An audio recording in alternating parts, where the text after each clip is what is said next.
Welcome to Dusky Lore. Close your eyes, dim the lights, and listen closely as the shadows begin to speak. Story 1. Camilla came from a family that firmly believed the outdoors could cure almost anything. Her father had worked as a nature guide before trading that life for an office job, and he had made sure his daughter learned how to use a compass, pitch a tent in the rain, and start a fire without matches before she turned 10. Every summer of her childhood was marked by camping trips to national parks all across the western United States. By the time Camilla was 19, she felt more comfortable sleeping under the stars than in her college dorm room. The idea of taking her first solo camping trip came during spring break of her sophomore year in college. Most of her friends were planning to go to the beach or visit their families, but Camilla wanted something different. She wanted to prove to herself that she could manage alone in the wilderness, that all those years of training beside her father had prepared her to be truly independent. She chose a trail system in the Cascade Mountains, a moderately difficult route that promised breathtaking views and plenty of isolation.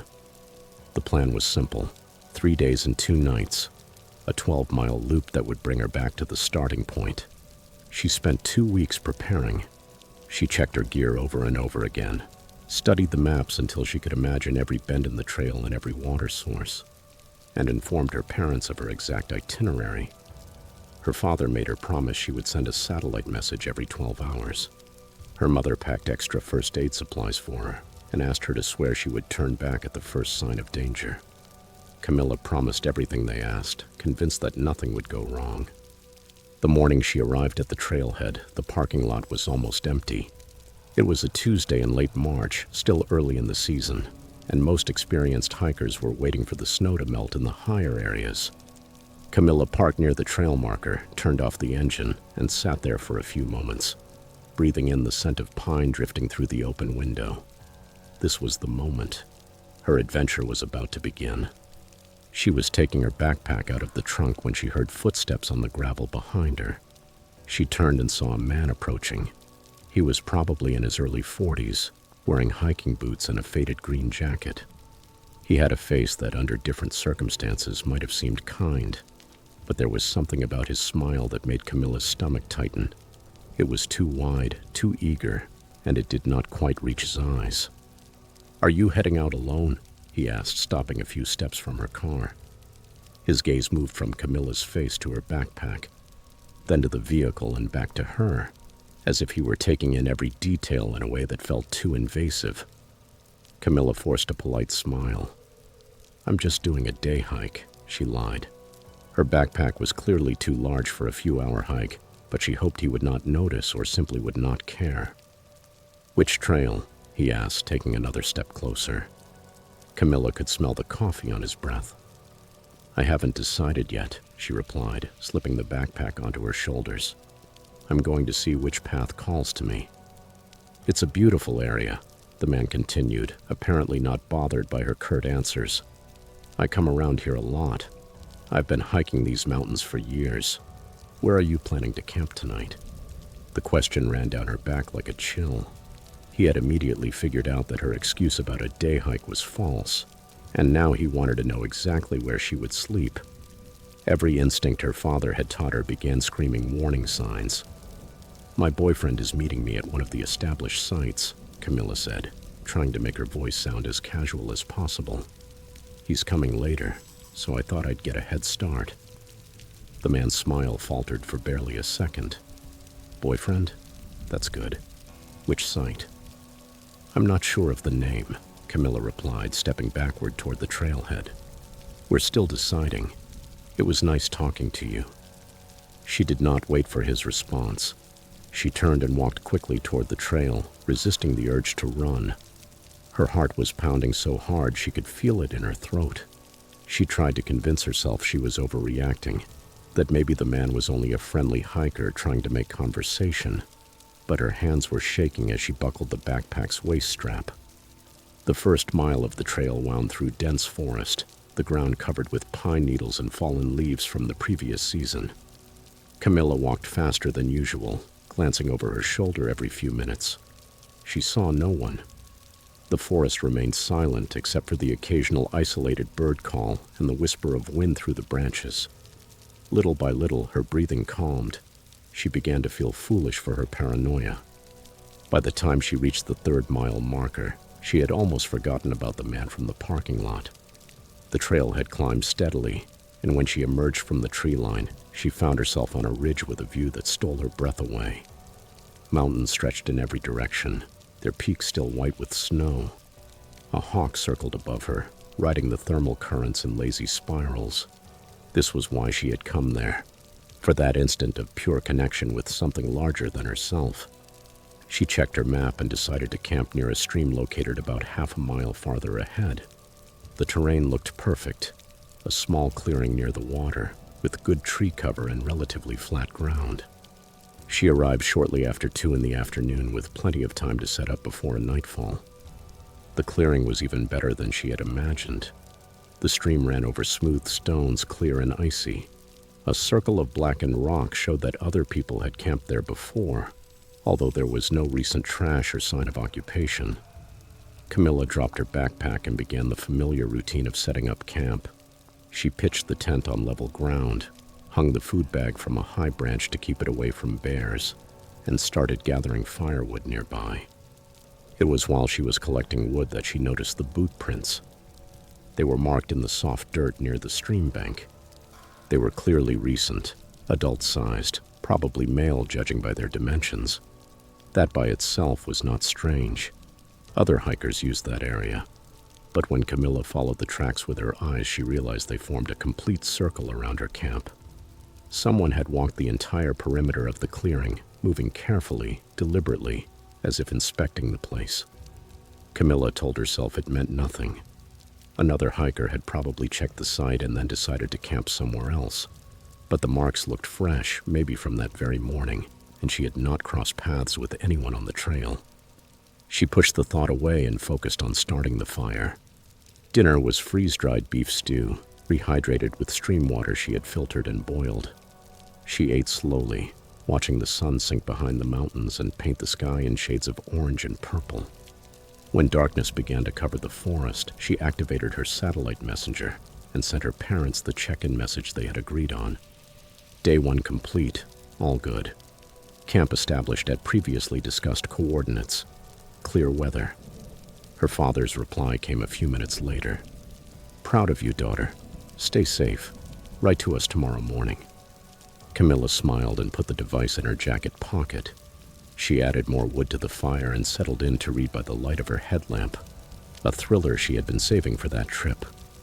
The irony of reading about fictional dangers while camping alone in the middle of the wilderness was not lost on her. She read for an hour until her eyes started to feel heavy. The fire had been reduced to glowing embers. She put it out completely with water from the stream, double-checked that the food bag was securely fastened, and crawled into the tent. She changed into sleeping clothes, slipped into her sleeping bag, and listened to the nighttime sounds of the forest. Owls called in the distance. Something small moved through the nearby bushes, maybe a mouse or a vole. The stream continued murmuring without pause. Camilla was drifting off to sleep when she heard the footsteps. They were careful, measured, the sound of someone trying to walk quietly but not quite succeeding. Boots on dry leaves. She stayed motionless, barely breathing, every muscle tense. The footsteps slowly circled her tent. She could track their path by sound alone. They passed in front of the entrance, went around the back, and moved along the other side. Then they stopped. The silence fell heavier than before.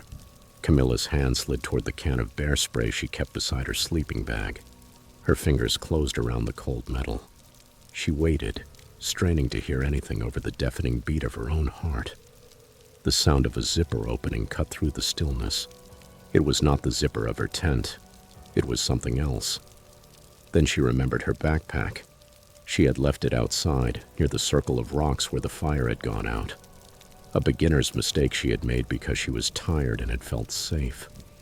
Camilla listened to the unmistakable sound of someone going through her belongings. She heard the plastic crinkle of her trash bag, the metallic clink of her cooking utensils, the soft thud of objects being placed on the ground.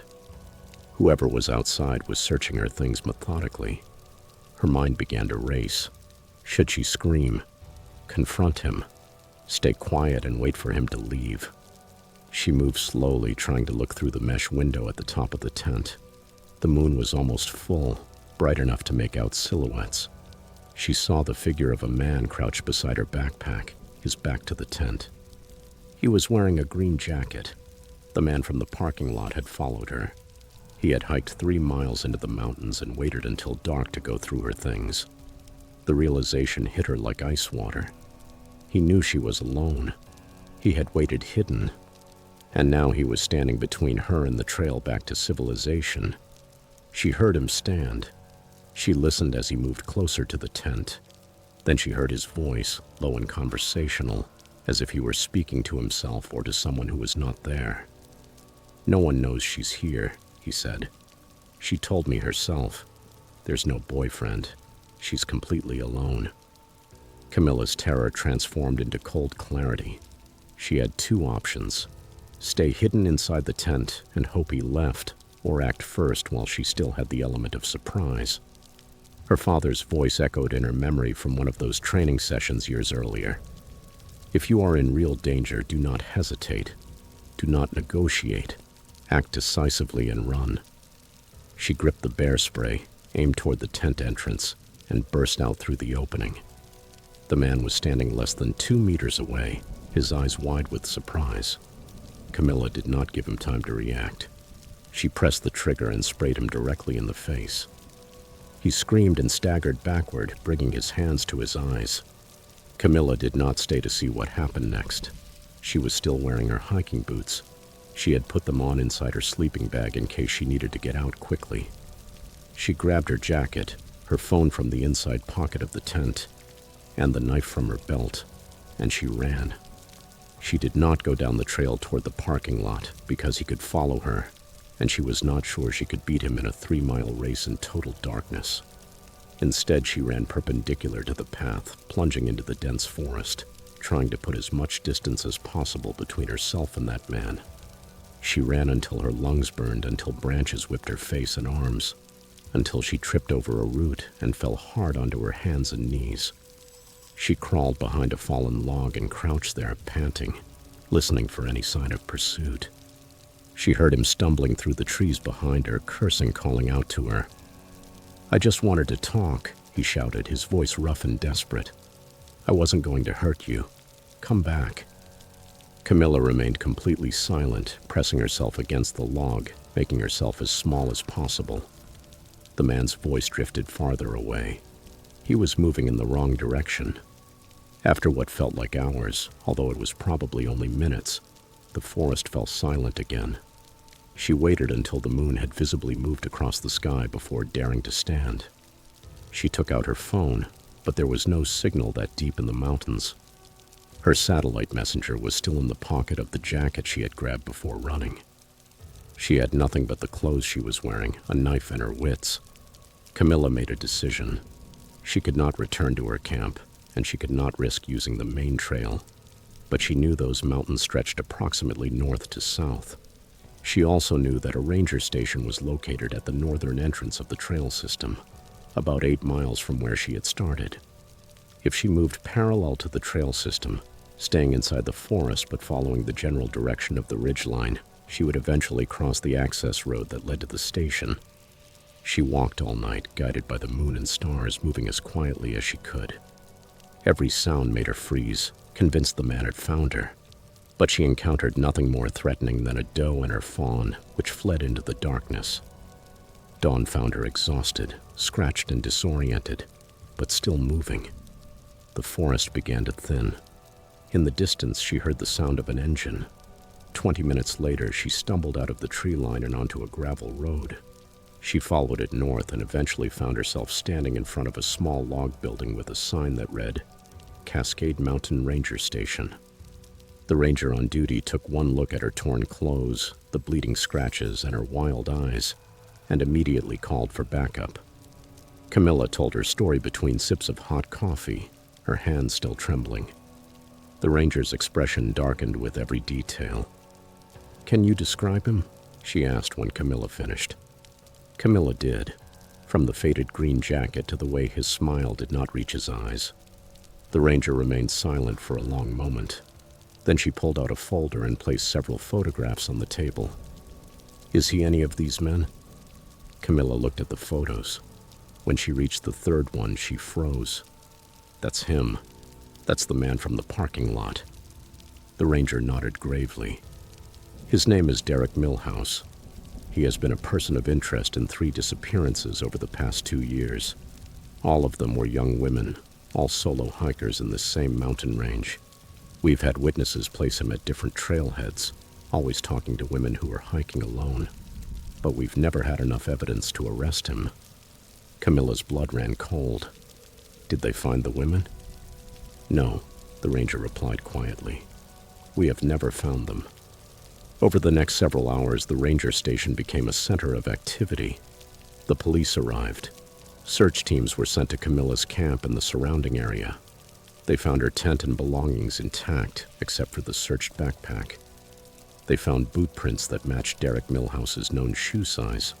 They also found evidence that he had camped about 200 meters from Camilla's site, hidden among thick brush, waiting and watching. But they did not find Derek Milhouse. He had vanished into the mountains as if he had never existed.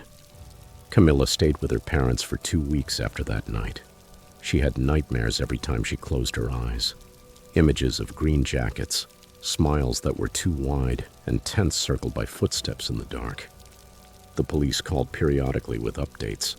They had found Milhouse's car abandoned at another trailhead 40 miles away. They had issued a warrant for his arrest.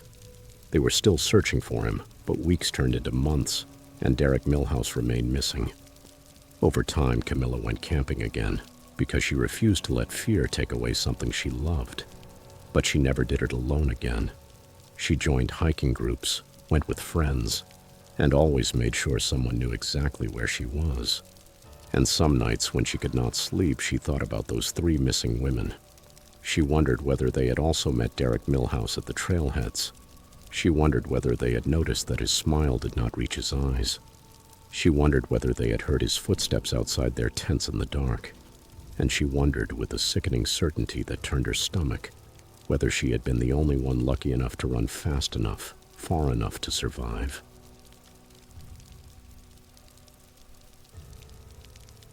Story 2.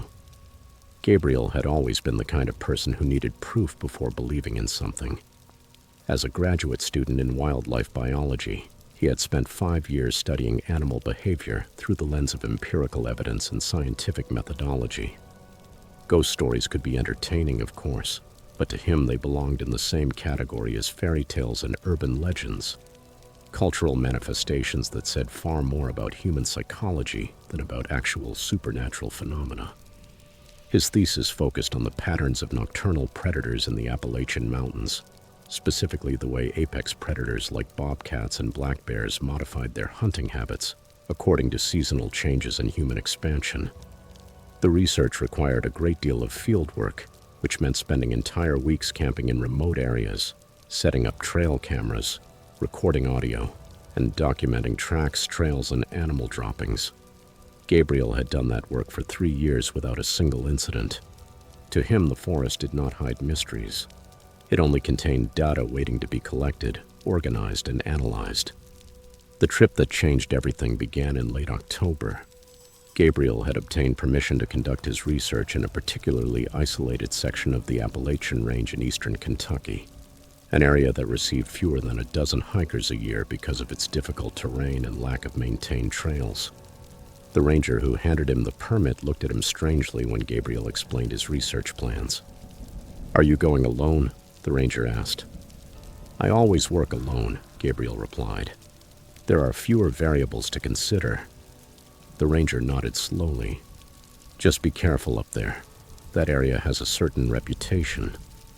Gabriel smiled politely. Every remote area had some kind of reputation.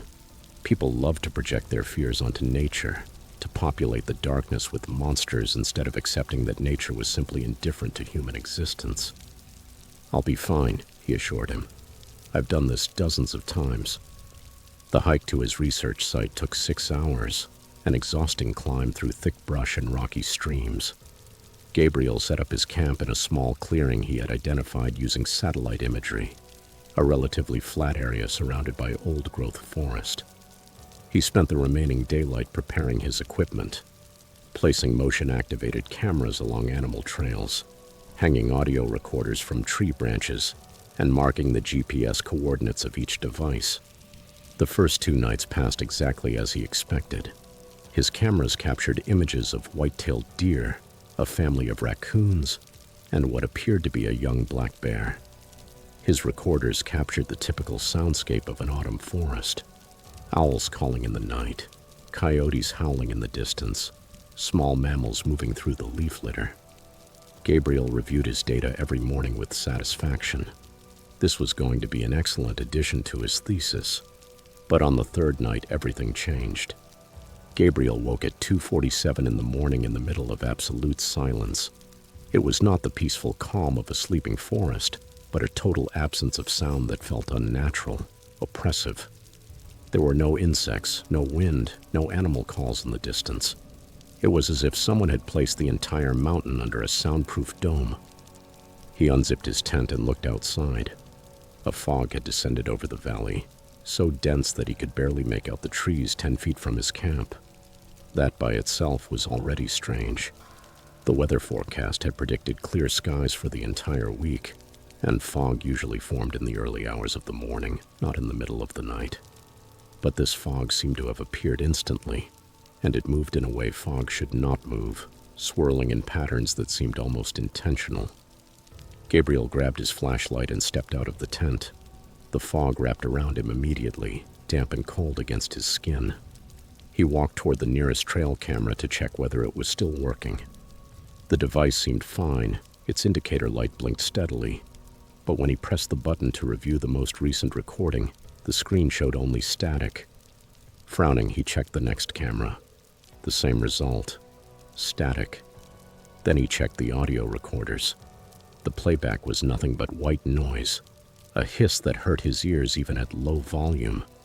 Every piece of equipment he had calibrated and tested so carefully was failing at the same time. Gabriel tried to find a rational explanation, perhaps some kind of electromagnetic interference, maybe a solar flare or an atmospheric anomaly. But even as he constructed those possibilities in his head, a part of his mind rejected them. This felt wrong in a way that had nothing to do with science. Then he heard it. A sound emerged from the fog, rhythmic and metallic, as if someone were striking 2 stones together in a steady pattern. Tap, tap, tap. Pause. Tap, tap, tap. Pause. It was coming from his left, somewhere beyond the reach of his flashlight beam. Gabriel turned toward the noise and aimed the light into the fog, but the beam seemed to die after traveling only a few feet, swallowed by the thick mist. "Hello?" he called. His voice sounded flat, muffled. "Is someone there?" The tapping stopped. For a moment, there was only silence again.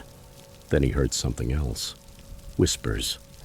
Several voices speaking at the same time, in unison, their words blending together into a murmur impossible to understand.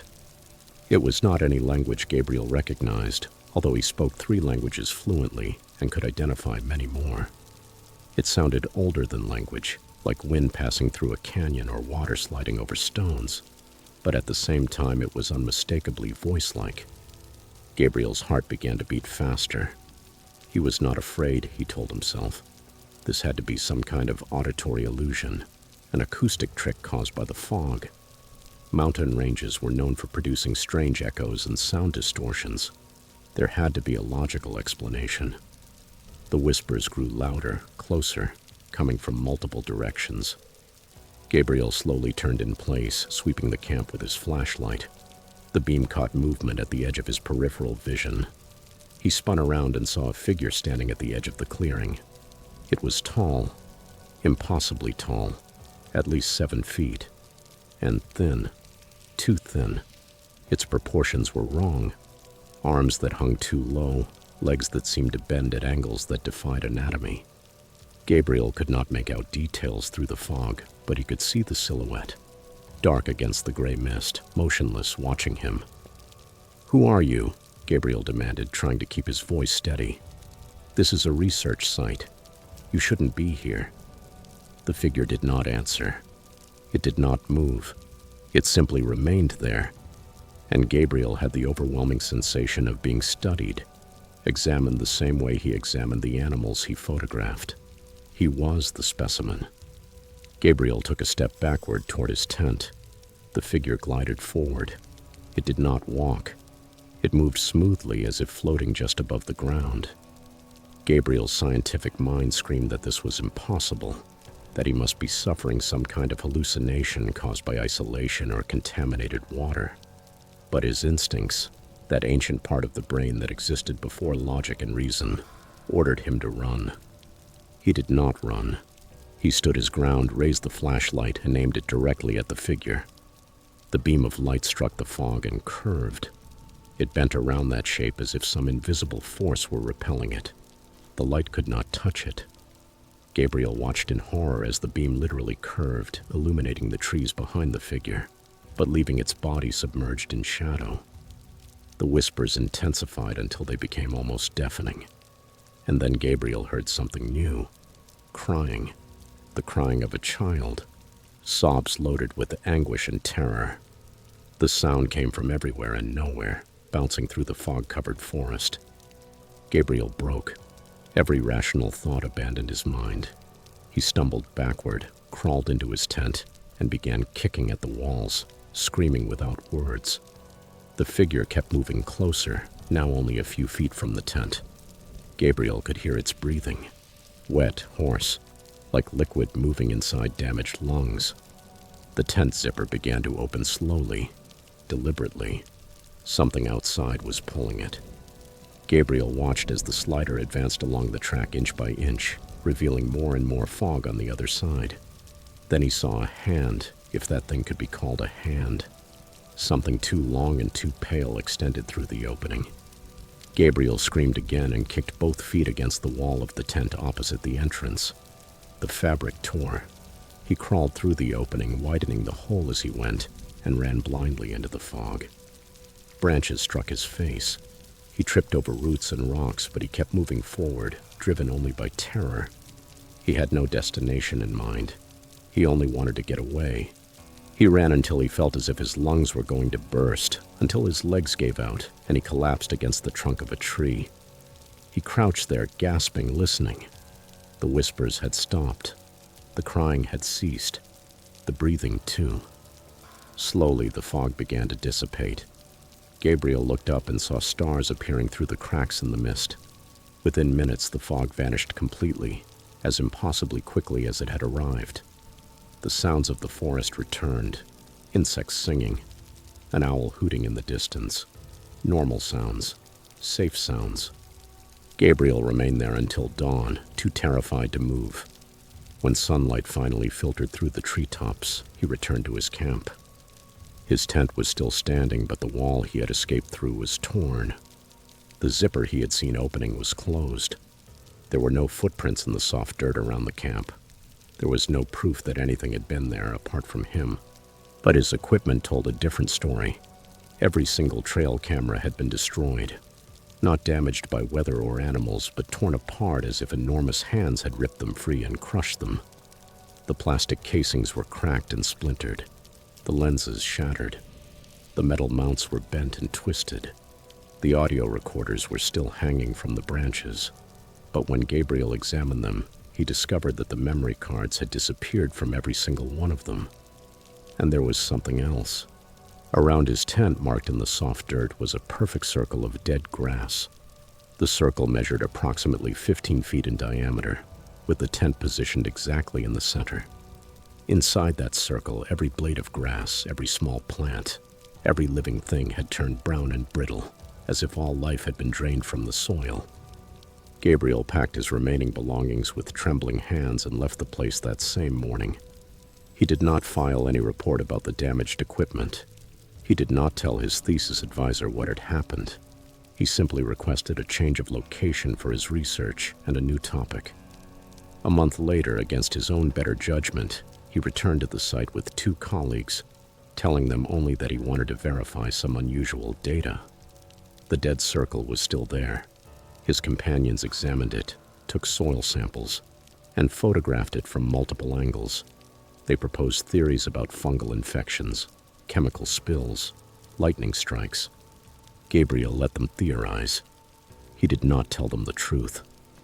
The soil samples came back from the laboratory as inconclusive. There was no fungus, no contamination, no radiation, and no explanation whatsoever for why every living thing inside that perfect circle had died at the same time. Gabriel presented his thesis the following spring using data from another location and a different research question. He earned his doctorate and accepted a position at a university in the Midwest, far from any mountains. He published articles, taught classes, and built a respectable career, but he never went camping again. And he never again called himself a skeptic, because skepticism required believing that everything could be explained, that the universe operated according to understandable rules. Gabriel now understood that there were things in nature that did not obey any rules understood by human beings. There were entities that existed in the spaces between explanation and belief, in the fog that rose out of nowhere, in the silence that devoured sound. Sometimes late at night, when he could not sleep, Gabriel remembered the figure at the edge of his camp. He remembered its impossible height, the way it moved without walking, the way the light from his flashlight curved around it. And he remembered the breathing. Wet, hoarse, like lungs filled with something that should not have been there. Then he wondered what would have happened if he had not run, if he had stayed inside the tent and allowed the zipper to finish opening. He never wanted to know the answer. Some forms of knowledge, he learned, were worse than ignorance. Some questions were better never asked, and certain places in nature had to remain unexplored, not because they did not hold secrets, but because the secrets they contained were never meant to be understood by the human mind.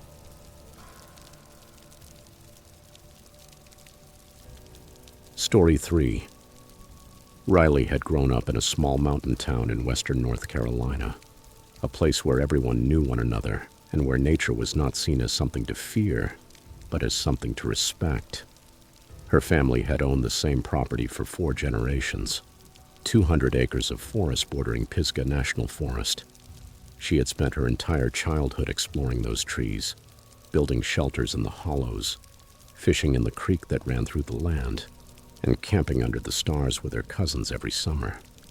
By the time she turned 16, Riley knew those woods better than she knew the hallways of her high school.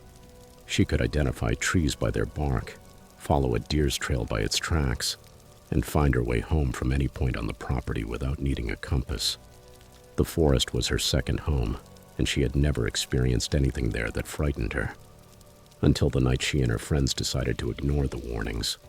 The warnings had always been there, woven into family conversations and casual remarks from the older generations. Riley's grandmother occasionally mentioned that certain parts of the forest were better avoided after dark. Her grandfather changed the subject every time someone asked why the old logging road that crossed the northern part of the property had been abandoned decades ago. Her parents took on a particular expression whenever she talked about camping too far from the house, a tightness around the eyes that suggested they knew something they were not saying. Riley had always assumed those warnings were nothing more than superstition, the kind of folklore that accumulates in rural communities over generations. But one late September afternoon, when she mentioned to her grandmother that she and some friends were planning to camp near the old logging road, the old woman's reaction was immediate and severe. "You will not," her grandmother said firmly. "You are going to camp somewhere else." "Why?" Riley asked, now genuinely intrigued. "What's wrong with that area?" Her grandmother remained quiet for a long moment, her aged hand still in her lap. "There are places," she finally said, "where people hear things they should not hear, things that call to them. Stay away from that road, Riley. Do you hear me?" But Riley was 16, and 16-year-olds rarely listen when curiosity ignites inside them. She shared her grandmother's warning with her friends Andrew and Lily, and the 3 of them agreed that it sounded like the typical paranoia of older people. What harm could there be in camping a mile from her house, on her own family's property? They made their plans, prepared their gear, and told Riley's parents they would be camping at the usual site by the creek. They lied. In reality, they walked to the old logging road.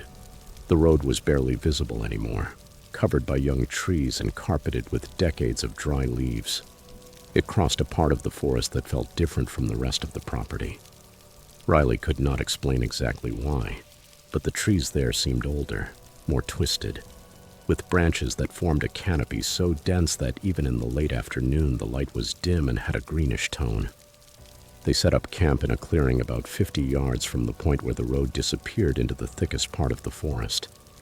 Andrew started a fire while Lily and Riley pitched the tent they were going to share. Andrew had brought his own tent and set it up on the other side of the stone fire ring. When darkness fell, they already had a good flame burning and were roasting hot dogs on sharpened sticks, laughing and telling stories as they had done dozens of times before. Nothing felt wrong, not at first. They ate dinner, played cards by flashlight, and settled into the comfortable rhythms of camping. Around 11, Lily went into the tent to sleep. The others stayed by the fire, talking in that low tone people use when they are surrounded by darkness and do not want to disturb it. Riley was starting to feel sleepy and was thinking about going to bed too when she heard it. A song. A woman's voice, clear and beautiful, carried through the night air from somewhere deeper in the forest. The melody was unfamiliar to her, but it was hauntingly beautiful. One of those songs that immediately settles into memory. However, it was the language that made the hair on Riley's skin stand up. The words did not belong to any language she could recognize. They were syllables that seemed to flow into one another like water, rising and falling in patterns that felt ancient. "Do you hear that?" she whispered to Andrew. Andrew was staring fixedly into the darkness, his expression empty. "Yes," he replied. "I hear it." The singing continued, seeming to come from everywhere and nowhere. It was impossible to pinpoint a direction.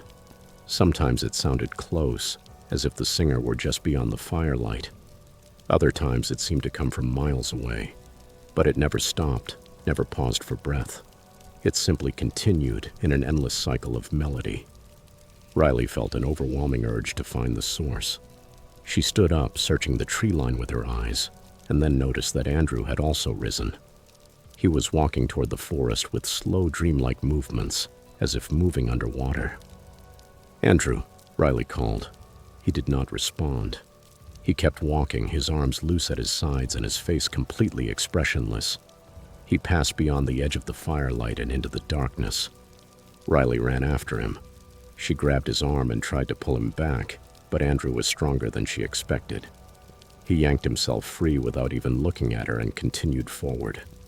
The singing grew louder, more insistent, and Andrew moved toward it like a moth drawn to a flame.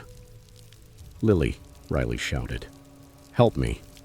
Lily burst out of the tent, saw what was happening, and immediately grabbed Andrew's other arm. Together, the two of them pulled at him, but Andrew fought against them with a strength that seemed impossible for someone his size. He twisted, jerked, and tried to break free, his eyes unfocused and distant. He did not speak, did not seem to recognize them. He only struggled to reach that song still pouring out of the darkness. They managed to drag him back to the fire. Riley wrapped her arms around his chest from behind while Lily held his legs. Andrew arched and struggled, making deep sounds in his throat that were not quite words. His skin burned to the touch, hot as if he had a fever, and sweat ran down his face. Then the singing changed. It was no longer beautiful. It became harsh, dissonant, furious. The melody twisted into something painful to hear, notes that seemed to scrape the inside of Riley's skull. The forest around them came alive with that sound. The trees creaked and groaned as if responding, and the branches thrashed even though there was no wind. Riley did not know how long they held Andrew down. It felt like hours. Her muscles screamed with exhaustion. Andrew's struggling weakened, but it never stopped completely. Lily was crying, begging him to react, but he gave no sign that he heard her. Then, as suddenly as it had begun, the singing stopped. The silence that followed was absolute. Andrew went limp in their arms. His eyes rolled back, and he collapsed. They lowered him to the ground, terrified they had hurt him, but he was breathing steadily and deeply, as if he had fallen into a natural sleep. They did not sleep that night. They kept the fire burning strong and took turns watching Andrew, who did not wake until dawn. When he finally opened his eyes, he looked around in confusion. "What happened?" he asked.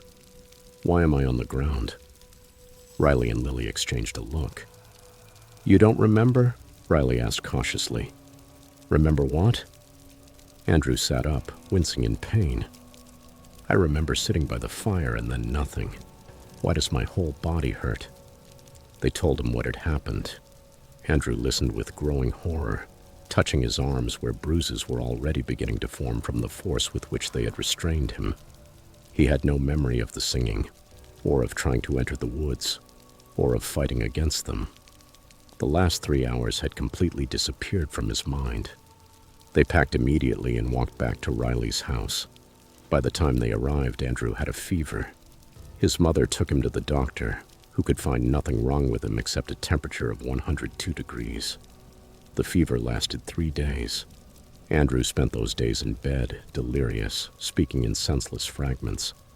Riley went to visit him once and heard him murmuring in his sleep, pronouncing words in the same strange language they had heard in the song. On the 4th day, the fever vanished. Andrew recovered completely, with no lasting effects except for a deep unease whenever anyone mentioned camping. He refused to talk about what had happened. After a few attempts, Riley and Lily stopped pressing him.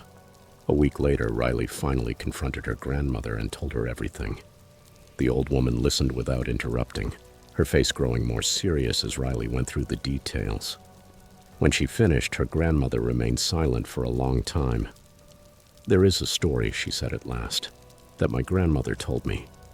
In the 1930s, during the Great Depression, a woman lived in a cabin near that logging road. She had a baby boy only a few months old. One winter, the child disappeared. Some said he had wandered off on his own. Others said an animal took him. The woman searched for him for weeks, walking through the forest, singing lullabies in the hope that the baby would hear her voice and cry so she could find him." Riley felt a chill spread through her chest. "Did she find him?" Her grandmother shook her head. "They found her body 3 months later, frozen in the snow near the old road. But they never found the child. And people said that even after her death, they could hear her singing in those woods at night, singing her lullabies, still searching." "But that's just a story," Riley said, though even she did not believe her own words. "Right?" Over the years, her grandmother continued as if Riley had not spoken. 7 young people have disappeared in that area. All teenagers or young men in their early 20s. All after someone reported hearing singing in the woods. They would walk away and search teams would not find a trace. Some say the woman is still looking for her baby. Others say she no longer knows what she is looking for, only that she lost something precious. And there are those who say that when she sees young men, she thinks, maybe this time, maybe this is the child I lost. Riley thought of Andrew's empty eyes, his supernatural strength, the way he had fought to reach the song. "What happens if they reach her?" she asked quietly. Her grandmother's expression turned grim. "No one who reaches her comes back to tell the story." Riley never camped in those woods again. She moved away for college and only returned home during holidays. But sometimes late at night, when the wind blew in the right direction, she heard singing coming from the old logging road. Then she would close the windows and turn up the television, trying to drown out the sound. And she thought about Andrew's 3 missing hours, about that time he could not remember. She wondered what he had seen or experienced during those moments when something else had control of his mind. He never spoke about it, but sometimes Riley caught him staring into the distance with an expression that suggested he remembered more than he admitted, as if something from that night still called to him, as if part of him were still walking toward the song in the dark, and as if he always would.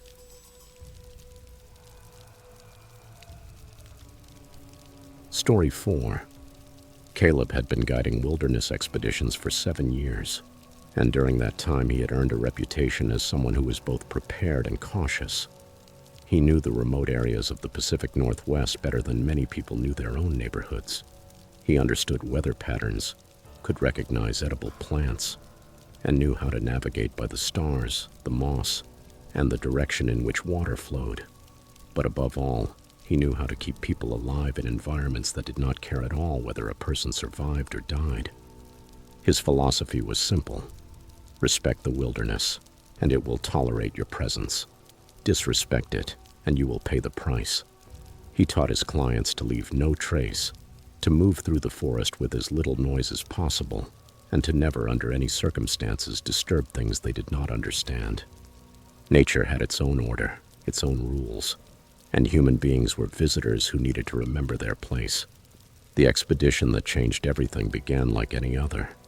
6 clients had paid for a 5-day guided camping trip through the Cascade Wilderness, an area of old-growth forest that very few people ever got to see.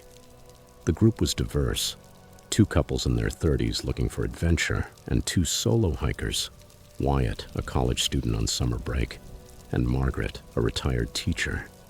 They seemed like a good group, experienced enough to handle the terrain, but not so arrogant that they would take unnecessary risks. The first day passed without problems. They hiked 8 miles along a trail that wound through thick stands of Douglas firs and western red cedars. Caleb pointed out animal tracks, identified bird calls, and shared stories about the area's past. They camped near a stream, cooked dinner over the fire, and settled in for the night with the satisfaction that only comes after a day well spent outdoors. The second day began well enough.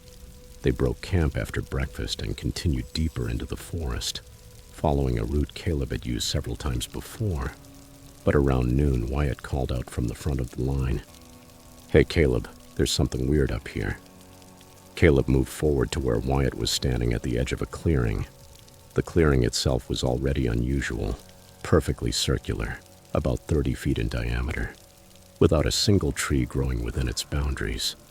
But what caught Caleb's attention was what stood in the center. It was a structure, although calling it that might have been too generous.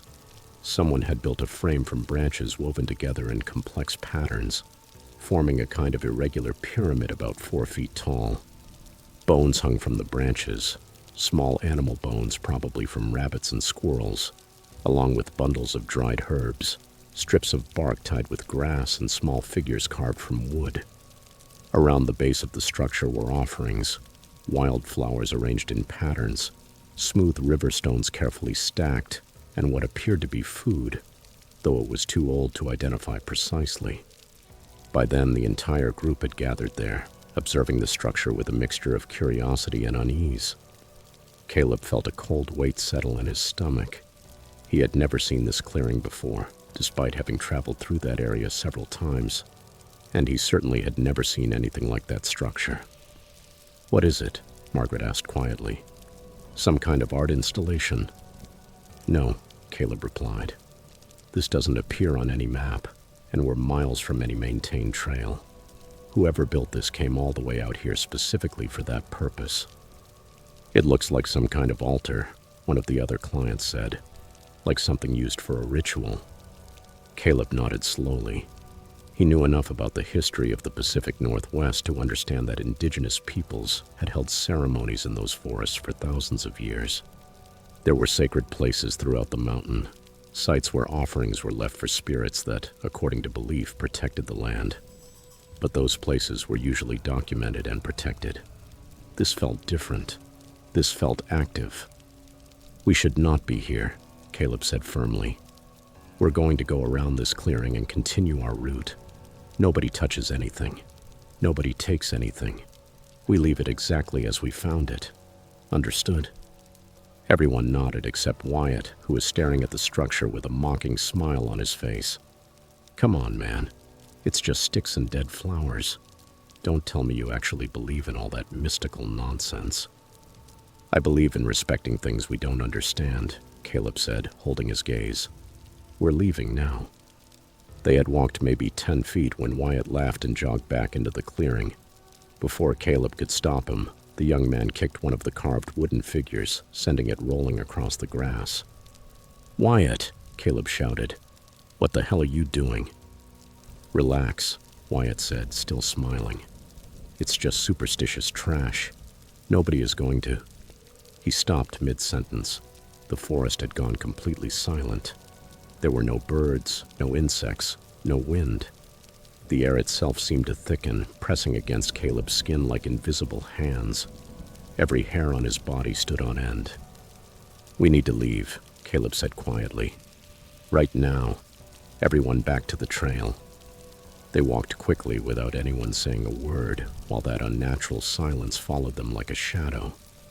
Caleb tried to convince himself it meant nothing, that the sudden stillness was a coincidence, but he knew it was not. He had spent enough time in nature to recognize when something was wrong. That night they set up camp in another clearing miles away from the structure. Caleb built the fire higher than usual and made sure everyone stayed close. When darkness fell, he noticed that the silence continued. No owls called, no coyotes howled. The forest was holding its breath. "I don't feel well," Wyatt said around 9. He was sitting near the fire, his face pale and covered in sweat. "I think I'm getting sick." By midnight, everyone was having the same nightmare.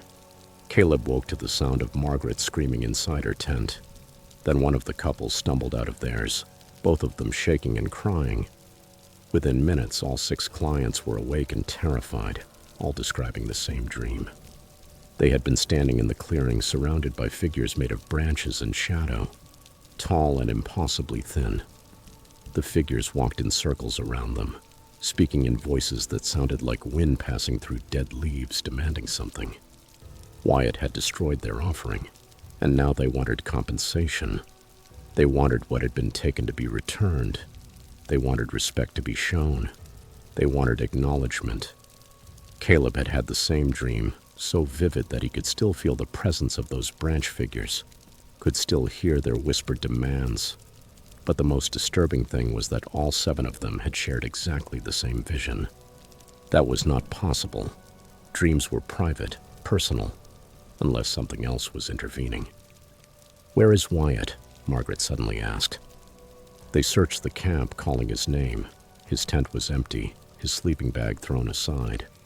They found him 20 minutes later, standing in a small clearing about 200 yards from camp. He was completely motionless, staring straight ahead with unfocused eyes. And around him, arranged in a perfect circle, were dozens of dead birds. Crows, jays, even a hawk. All of them lay on their backs, their wings spread. Caleb approached slowly, saying Wyatt's name softly. The young man did not respond. Caleb touched his shoulder, and Wyatt's head turned mechanically. "They want me to go back," Wyatt said in a flat, emotionless voice. "They want what was taken. The offering must be restored." Caleb felt ice in his veins. "What offering, Wyatt?" "The wooden figure, the carved figure, the offering of wood and respect.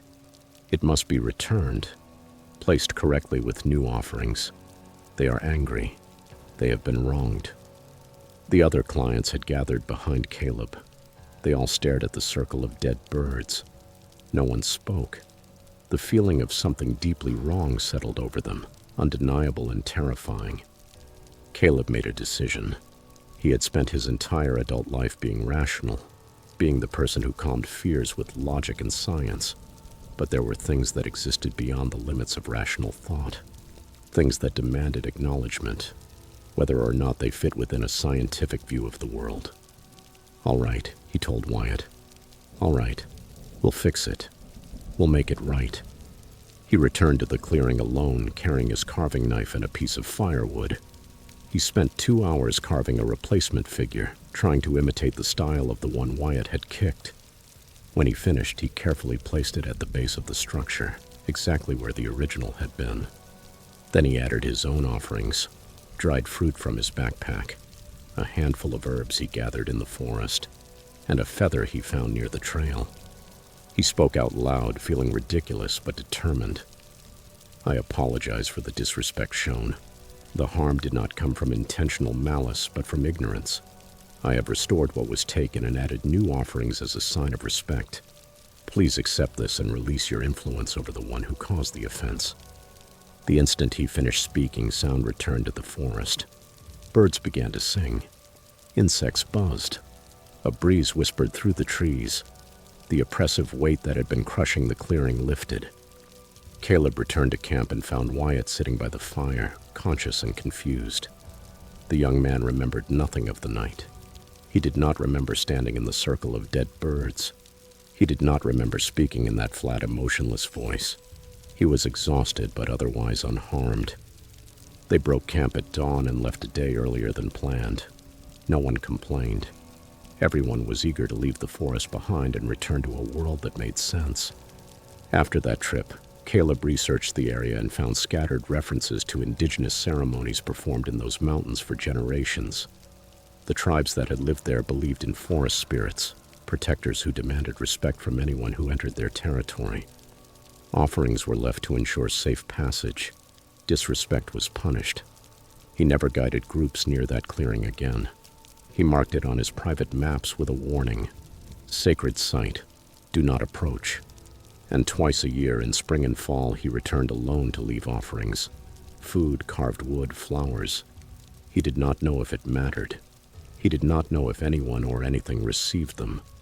But he left them anyway, because Caleb learned during that expedition something that all his years of experience and education had not taught him. The wilderness was older than human understanding. It operated according to rules that existed before science and logic. And some things, some places, demanded respect not because it made sense, but because the alternative was unthinkable. Sometimes he thought about Wyatt and wondered whether the young man remembered more than he admitted. He wondered whether something had changed inside him during those lost hours. But above all, Caleb thought about the circle of dead birds, the shared nightmares, the voices like wind through dry leaves making demands in the darkness. And he continued leaving his offerings, acknowledging powers he could not explain, respecting mysteries he would never understand, remembering that human beings were guests in the wilderness, and that guests who forgot their manners were rarely given a second chance to learn.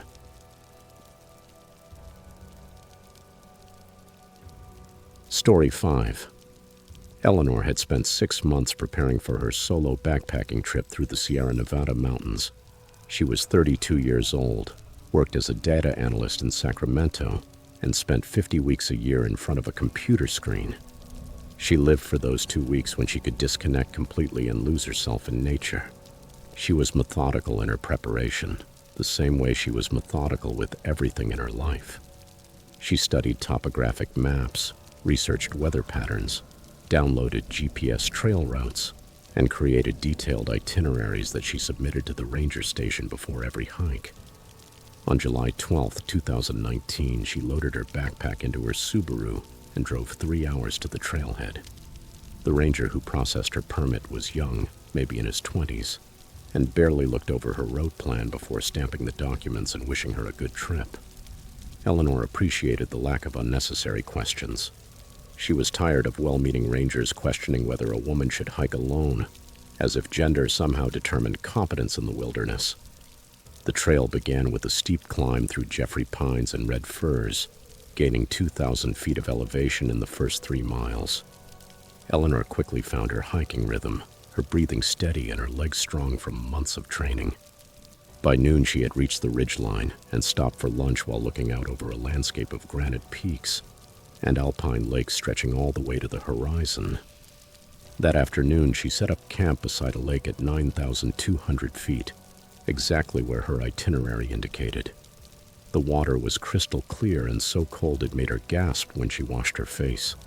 She filtered water for dinner, pitched her tent on flat ground padded with pine needles, and hung her food bag from a branch to keep it away from bears. As the sun disappeared behind the mountains and painted the sky in shades of orange and violet, Eleanor felt that familiar peace that only appeared when she was completely alone in nature. She woke at 3 in the morning to the sound of music. At first, she thought she was dreaming, but as she fully woke up, she understood that the sound was real. Someone was playing music, something faint and distant, like an old radio.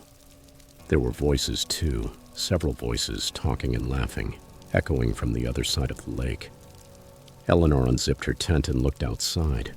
Between the trees on the opposite shore of the lake, about 200 meters away, she could see the glow of a campfire.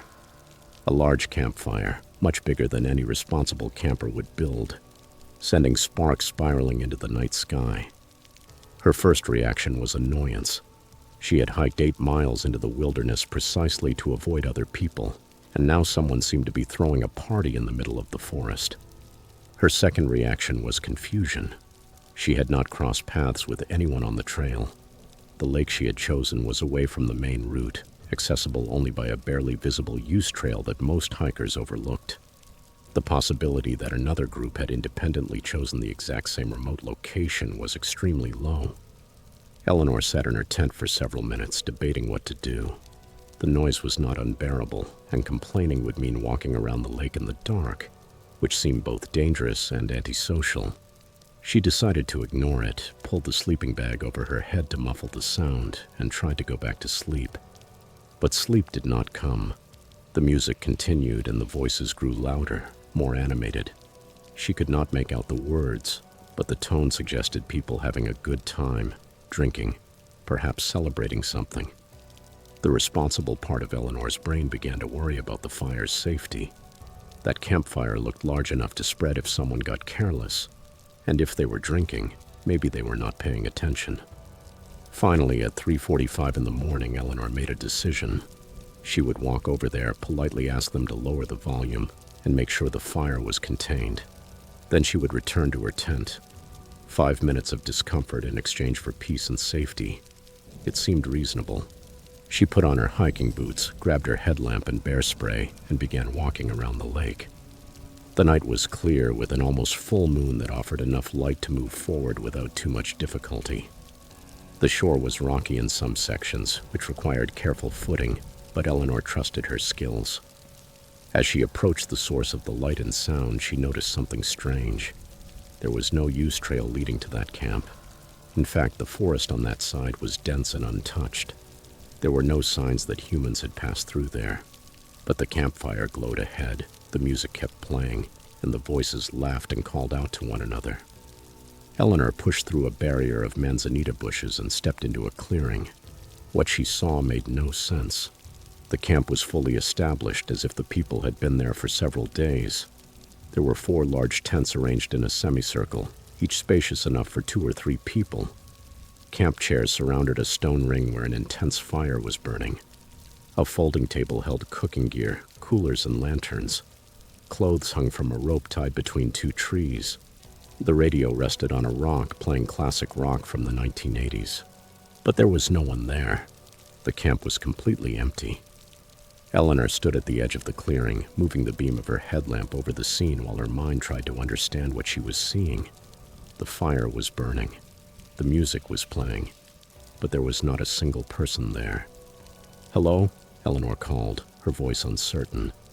"Is anyone here?" There was no answer. She moved closer to the fire and felt the heat against her skin. It was not an illusion. The flames were real. She walked to the nearest tent and called out again. Nothing. She unzipped the entrance and shone her light inside. The tent was fully equipped, sleeping bags laid out, pillows in place, personal items scattered around. She saw an open book, as if someone had been reading it a moment earlier. A pair of hiking boots carefully placed at the foot of a sleeping bag, a flashlight, a water bottle. Everything seemed recently used, arranged by people who planned to return. Eleanor checked the other tents. They were all the same, full of gear recently occupied but empty. She returned to the fire ring and examined the table more carefully. There were plates with food still on them, half-eaten sandwiches, an open bag of potato chips, and drink cans that were still cold to the touch. Someone had been eating there recently, perhaps only a few minutes before. Her rational mind searched for explanations. Maybe everyone had gone out together for a night hike. Maybe they were skinny dipping in the lake. Maybe there had been an emergency, and they had run to help someone. But none of those explanations felt right. Who leaves food out in bare territory? Who abandons a burning campfire unattended? Who leaves an entire camp in the middle of the night? Eleanor felt the hair rise on the back of her neck. Something was deeply wrong there. She backed away from the fire, scanning the tree line with her eyes, expecting someone to step out of the shadows. But the forest remained still and silent, except for the crackling flames and the music coming from the radio. She was about to leave when she noticed the photographs. They were framed, several of them, propped against rocks near the fire. Eleanor moved closer and picked one up. It showed a group of 5 people, 3 men and 2 women, all in their 20s or 30s, smiling at the camera. They were wearing hiking clothes and standing in front of a tent. The photograph looked old. The colors were slightly faded. The clothing belonged to another era. Eleanor picked up another frame. The same group, in a different pose. She looked at the dates written on the backs of the photos. 1982. They were all dated 1982. Her blood ran cold. Those photographs were 37 years old. But the food on the plates was fresh. The fire was burning. The sleeping bags were laid out as if someone had just used them. Eleanor looked more closely at the radio. It was an old model, the kind with an actual cassette player, something from the 1980s. But it was working, and the music sounded clear and loud. Eleanor ran. She forced her way through the bushes without caring about the noise, without worrying about moving cautiously. She was driven by the pure instinct to get away from that impossible camp. She tripped over roots, branches tore at her clothes and skin, and the beam of her headlamp bounced frantically. Behind her, the music stopped abruptly. Then all the tents collapsed at the same time, as if someone had pulled out every stake at once. She heard the slap of fabric falling, the clatter of poles against the ground. Eleanor did not stop running until she reached her own camp. Her hands were trembling so badly that she could barely manage the zippers of her backpack, but she managed to shove everything inside. Tent, sleeping bag, food, gear. Everything ended up packed in complete disorder. She did not care about organization. She only needed to leave. She needed to get away from that place, from the impossible camp, from the photographs from 1982 and the fire that burned for no one. She hiked out in complete darkness, following her GPS route and moving as fast as the terrain allowed. When she reached the trailhead at 6:30 in the morning, she drove directly to the ranger station without stopping to rest. The ranger on duty listened to her story with growing concern. When Eleanor described the location using her GPS coordinates, the ranger opened a map and marked the point. Then she picked up a phone and made several calls. 20 minutes later, a search and rescue team was being organized. Eleanor waited at the station, drinking the coffee someone had placed in her hands, her body still trembling from adrenaline. The search team returned that afternoon. They had found nothing. No camp, no firing, no evidence that anyone had been at those coordinates. The forest was intact, thick with brush, with no signs of human passage. "Are you sure about the location?" the ranger asked her gently. "I have the GPS coordinates," Eleanor said, taking out her phone. But when she tried to show them the marked location, she discovered that her GPS route had somehow been corrupted. The data from the previous night had disappeared, replaced by static and error messages. The ranger was silent for a moment. Then she pulled a folder from her desk and opened it. "In 1982, she said slowly, 5 campers disappeared in this area. They found their camp a month later, but not all of them. Their camp was completely intact, as if they had simply vanished in the middle of what they were doing. The fire still had embers, the food was served. Their personal belongings were still there, but the people had disappeared." Eleanor looked at the report. There were photographs attached to the file, images from the search, of the abandoned camp, of the missing people. And there, in one of the photos, she saw the same group of people from the framed portraits she had seen by the fire. The same 5 young people smiling at the camera. "They never found all 5, Eleanor whispered. The ranger shook her head. "Over time, they found 3 bodies scattered in the wilderness. They said they died from exposure, but 2 of them were never recovered. And people who camp in that area sometimes report strange things. Campfires that disappear, music playing where there is no one, voices in the dark." Eleanor drove back home that same day and did not return to the mountains for 8 months. When she finally went camping again, she chose a different mountain range, hundreds of miles away. But sometimes late at night, she wonders what it was that she saw beside that lake. Was it a memory repeating itself through time, a loop condemned to play forever? The spirits of people who were still camping, preparing dinner, laughing around a fire, unaware that they had died decades earlier. She will never know. But Eleanor learned to trust her instincts when a place feels wrong, when certain moments should not exist, when those thin places appear where the past and present overlap in ways the human mind was never meant to witness.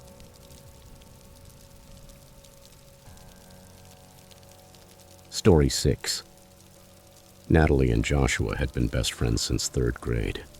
They had grown up on the same street in Portland, Oregon, spent summers riding bikes and building forts, and somehow managed to preserve their friendship through high school, college, and even the early years of their 20s.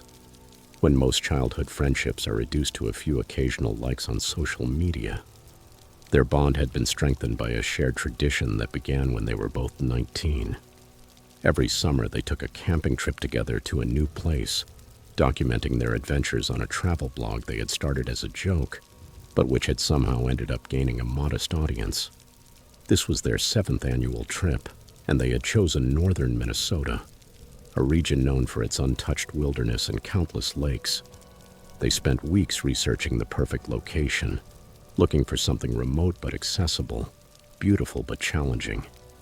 They finally settled on a peninsula that extended into a lake 40 miles from the nearest town, accessible by a 5-mile hike through dense forest. They arrived at the trailhead on a Thursday afternoon in late August. The parking area was empty except for their rental car. Joshua checked the permit box and confirmed that no other permits had been issued for that area during the past week. Perfect solitude, exactly what they wanted. The hike turned out to be easier than expected. The trail was well maintained for the first 3 miles, but then it degraded into a barely visible path, marked only by occasional blazes on the trees. They reached the peninsula at the end of the afternoon and immediately understood why the site had such good reviews online. The land extended into the lake like a finger, offering water on 3 sides and a small beach ideal for swimming. The forest came almost all the way to the rocky shore, providing shade and privacy. "This is perfect," Natalie said, dropping her backpack. "We should stay here forever." "At least 3 days," Joshua replied. "Let me check for signs of bears before we set up camp." While Joshua inspected the perimeter, Natalie began unpacking the gear. She was spreading out the tent when something caught her attention. The trees along the forest line had marks carved into the bark, symbols that seemed intentional, although they meant nothing to her. They were crude, cut deeply into the wood, and formed a pattern that seemed to surround the entire peninsula. "Josh," she called, "come look at this." Joshua examined the carvings, running his fingers over the worn cuts. "Maybe they're trail markers, though I've never seen any like these." "They go all the way around," Natalie said. "I followed them. It's like a circle with this peninsula in the center." Joshua shrugged. "Probably old hunting signs or property markers from before this became protected land. People have been in these woods for generations." They set up camp as the sun began to set.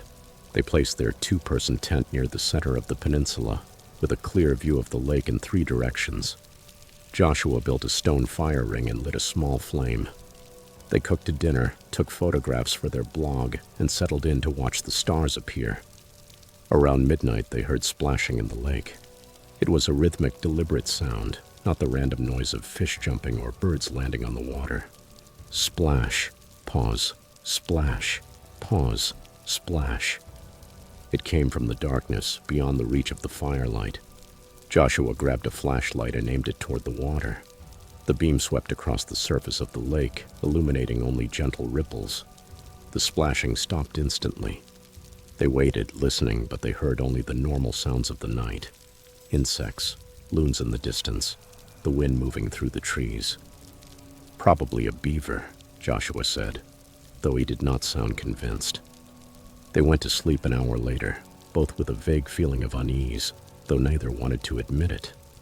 Natalie lay inside her sleeping bag, listening to Joshua's calm breathing beside her, trying to ignore the impression that something was watching them from the darkness beyond the tent. She woke with sunlight filtering through the tent fabric and Joshua already up, making coffee over a rebuilt fire.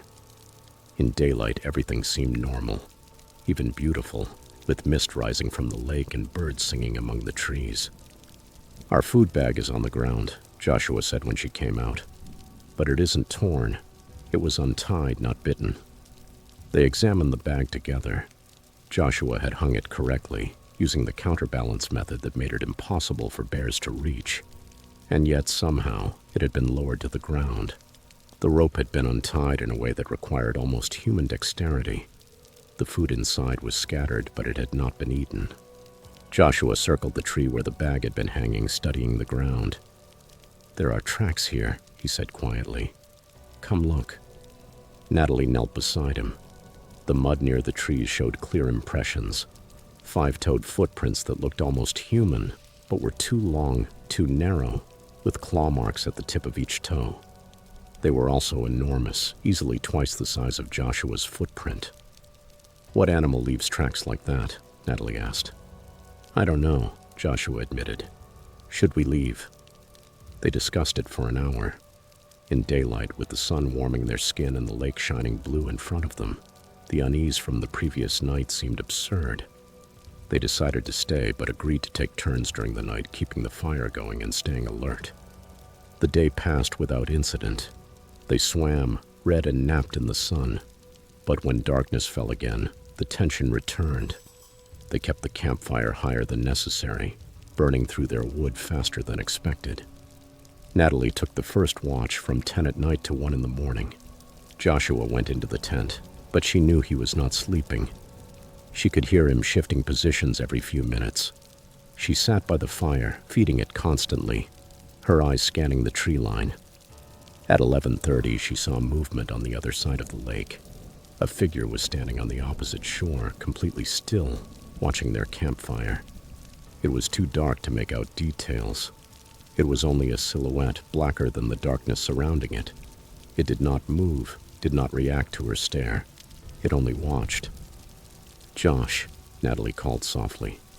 "There's someone over there." Joshua came out of the tent and looked where she was pointing. "I don't see anything." "Right there, beside that dead tree. A person standing there." She stopped. The figure had disappeared.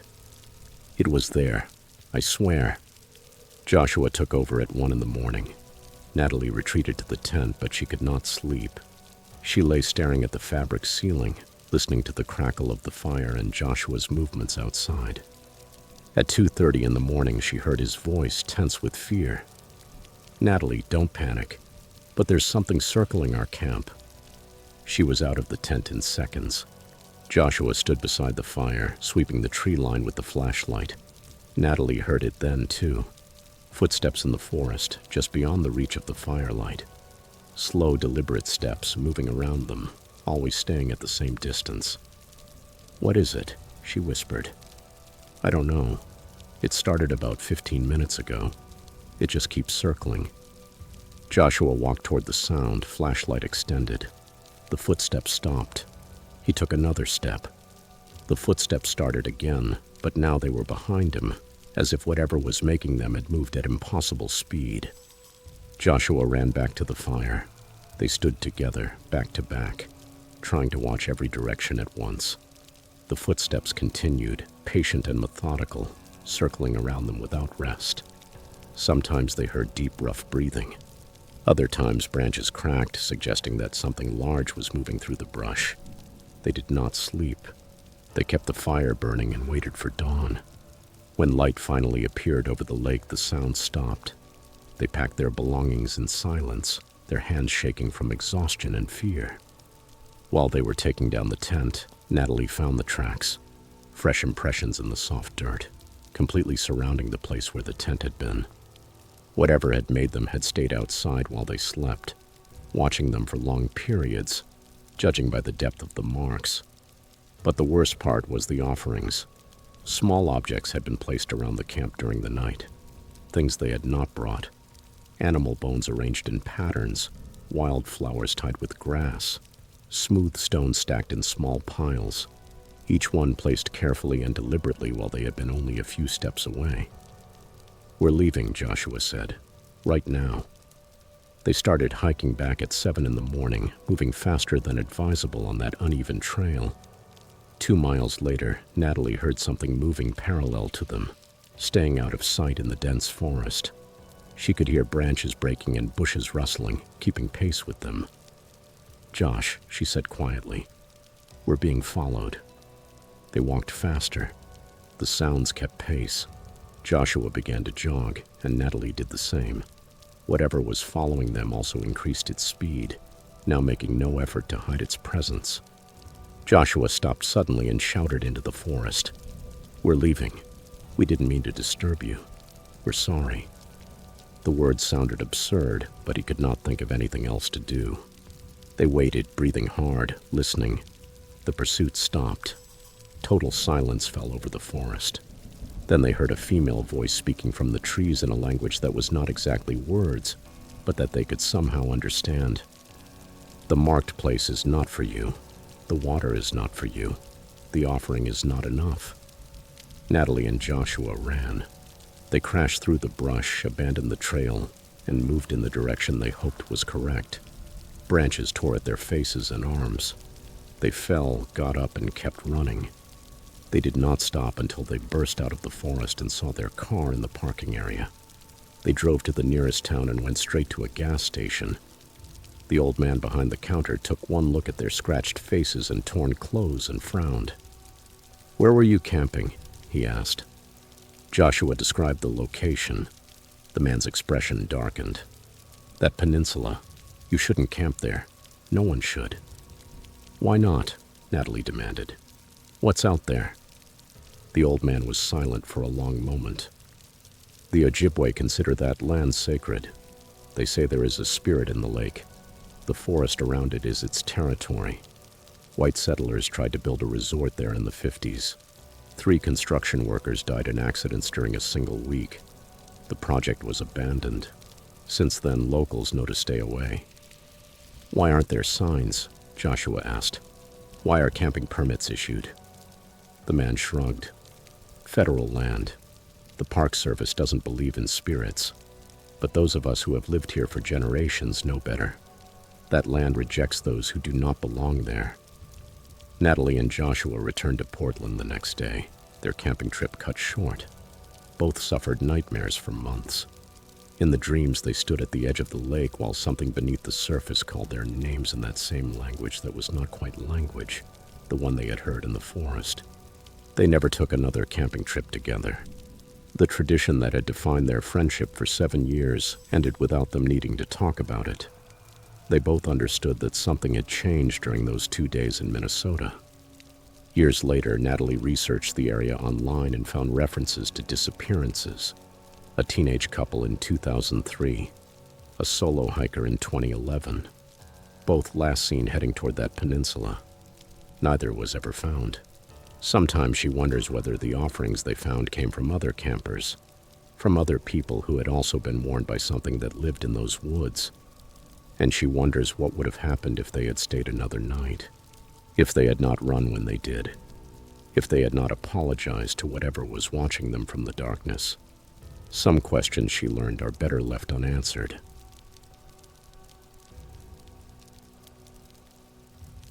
Story 7. Andrew had worked as a park ranger in Colorado for 5 years. In that time, he had come to understand that his job was far more complex than most people imagined. Yes, he enforced regulations, maintained trails, and educated visitors about wildlife safety. But the most important part of his work, the part that kept him in an underpaid job with long hours and difficult weather conditions, was the human component. He was often the first person to notice when someone was in trouble, the first to recognize that a visitor needed help, even if they had not asked for it. It was late September, the end of tourist season, when a woman walked into the ranger station just before closing time. Andrew was finishing paperwork and already thinking about the drive home when she appeared. She was probably around 25 years old. She wore expensive hiking gear that looked completely new, as if she had bought everything specifically for that trip. Her hands trembled slightly as she filled out the application for a backcountry camping permit. "Are you planning to camp alone?" Andrew asked, keeping his tone casual and professional. The woman looked up sharply, her eyes flashing with irritation. "Is that a problem?" "Not at all," Andrew replied immediately. I just need to know for the permit. How many people are in your group? 1. Just me. Her voice was dry, defensive. Andrew processed the permit and noticed that she had requested one of the most isolated campsites in the park, a place that required a 6-mile hike over difficult terrain. That site is pretty remote, he said gently. Do you have experience camping in the backcountry?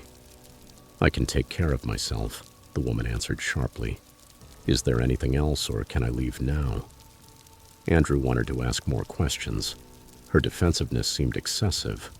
Her body language screamed distress, and something about the whole situation felt wrong.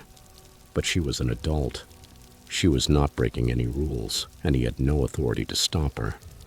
He handed her the permit. Have a safe trip, he said. And remember, if you need anything, we monitor the emergency channels 24 hours a day. The woman whose permit said her name was Lily did not respond. She took the papers and left without looking back. Andrew watched her drive away and was left with an uncomfortable feeling. He mentioned the encounter to his supervisor, who shrugged. A lot of people come to nature to be alone, she said, especially after trauma or loss. Give her space. But Andrew could not shake the impression that something was not right. He checked the permit log and discovered that Lily had visited the station 3 times during the past week. Each time she had asked about the most isolated areas of the park, places where no one would bother her. Every ranger who had helped her had noted that she seemed agitated and rude. 2 days later, Andrew was on patrol when he decided to go check on her. He told himself it was standard procedure, that rangers often checked on solo campers in remote locations. But the truth was that he was worried. He hiked the 6 miles to the assigned campsite and found her there, sitting beside a small fire, staring fixedly into the flames. She looked terrible. The dark circles under her eyes suggested she had not slept. Her hair was tangled. When she saw Andrew approaching, her expression shifted from surprise to something that might have been relief. I'm sorry, she said before Andrew could speak. I was rude to you at the station. I didn't mean to be. Andrew sat on the other side of the fire, keeping a respectful distance. It's all right, he replied. Bad day. Lily let out a bitter laugh. Bad 3 months. She was silent for a moment. Then the words began spilling out of her as if a dam had broken. Her younger brother had died by suicide in June. She had been the one who found him. She blamed herself for not seeing the warning signs, for being too busy with her own life to notice that he was suffering. The pain was unbearable. She could not sleep, could not eat, could not stand being around people who offered condolences but did not truly understand. Andrew listened without interrupting. He had learned that sometimes people do not need advice or solutions. They only need someone to witness their pain. That's why I came here, Lily said, to get away from everyone, from the questions, from the pity, and from the constant reminders that he is gone and I could not save him. They talked for almost an hour. Andrew shared his own experience with loss. His sister had died of cancer when he was 19.